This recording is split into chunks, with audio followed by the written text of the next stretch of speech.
रूस के बेलगोरोड सीमा क्षेत्र के गवर्नर ने मंगलवार को कहा कि सोमवार को एक सशस्त्र हमले के बाद आतंकवाद विरोधी अभियान चल रहा था, जिसे रूस ने यूक्रेन पर दोषी ठहराया, इसे तोड़फोड़ करने वालों का काम बताया। कीव ने इस घटना में किसी भी तरह की संलिप्तता से इनकार किया है, यह देखते हुए कि पुतिन विरोधी मिलिशिया को रूस की स्वतंत्रता सेना और रूसी स्वयंसेवी कोर के रूप में जाना जाता है, ने यूक्रेन के साथ सीमा पर स्थित ग्रेवोरोन जिले पर छापे की जिम्मेदारी ली है।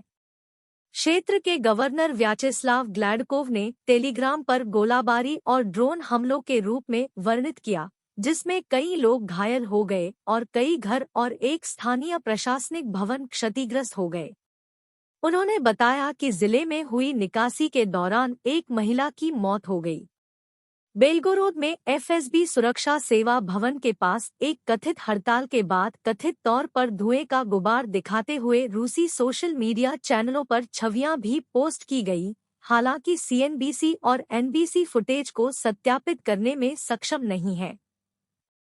ग्लैडकोव ने कहा कि रूसी रक्षा मंत्रालय और कानून प्रवर्तन एजेंसियों द्वारा एक सफाई अभियान चलाया जा रहा था, जो क्षेत्र के निवासियों को बता रहा था कि वे अभी तक अपने घर नहीं लौट सकते हैं। साथ ही मंगलवार को एक रूसी अदालत ने वॉल स्ट्रीट जर्नल के रिपोर्टर इवान गेरशकोविच की नजरबंदी को 3 महीने के लिए बढ़ा दिया। अमेरिकी दूतावास ने इस कदम की निंदा की। यूक्रेन का कहना है कि वह ज़ापोरिज़िया परमाणु ऊर्जा संयंत्र से रूसी सैनिकों को हटाने के लिए काम कर रहा है।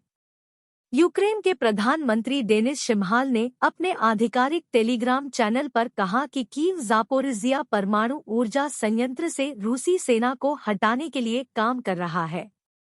एनबीसी न्यूज़ अनुवाद के अनुसार, हम अपने सभी भागीदारों के साथ काम कर रहे हैं ताकि रूस को जेडएनपीपी छोड़ने और संयंत्र के चारों ओर एक असैन्य क्षेत्र बनाने के लिए मजबूर किया जा सके।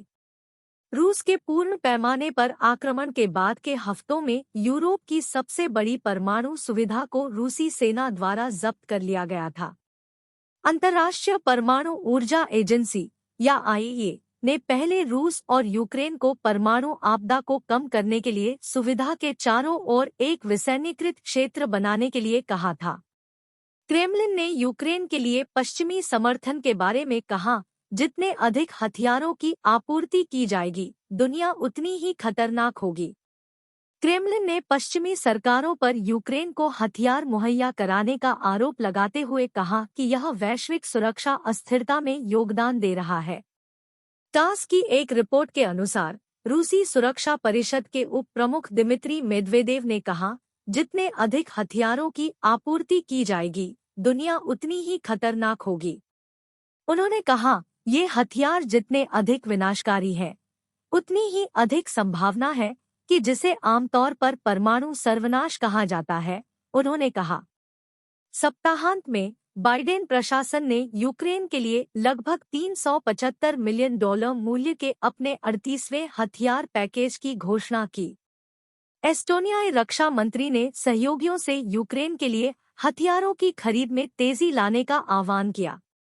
एस्टोनियाई रक्षा मंत्री हन्नो पेवकुर ने रूस के पूर्ण पैमाने पर आक्रमण को खदेड़ने के लिए यूक्रेन के लिए रक्षा खरीद में तेजी लाने के लिए अपने यूरोपीय संघ के समकक्षों को प्रेरित किया। ब्रसेल्स में विदेश मामलों की परिषद की बैठक में यूरोपीय रक्षा मंत्रियों के भाग लेने से पहले पेवकुर ने कहा, यूक्रेन को सैन्य सहायता, हथियार, गोला बारूद और प्रशिक्षण गहन रूप से जारी रहना चाहिए और हमें नए अवसरों की तलाश जारी रखनी चाहिए, जिसका अर्थ रक्षा खरीद में तेजी लाना भी है, एक एस्टोनियाई सरकार की रिहाई के लिए। उन्होंने कहा, यूक्रेन के लिए रूस को अपने क्षेत्र से बाहर धकेलने में सक्षम होने के लिए सैन्य सहायता स्थायी होनी चाहिए। पेवकुर ने यूक्रेन के लिए 8वें हथियार पैकेज को मंजूरी देने का भी आह्वान किया।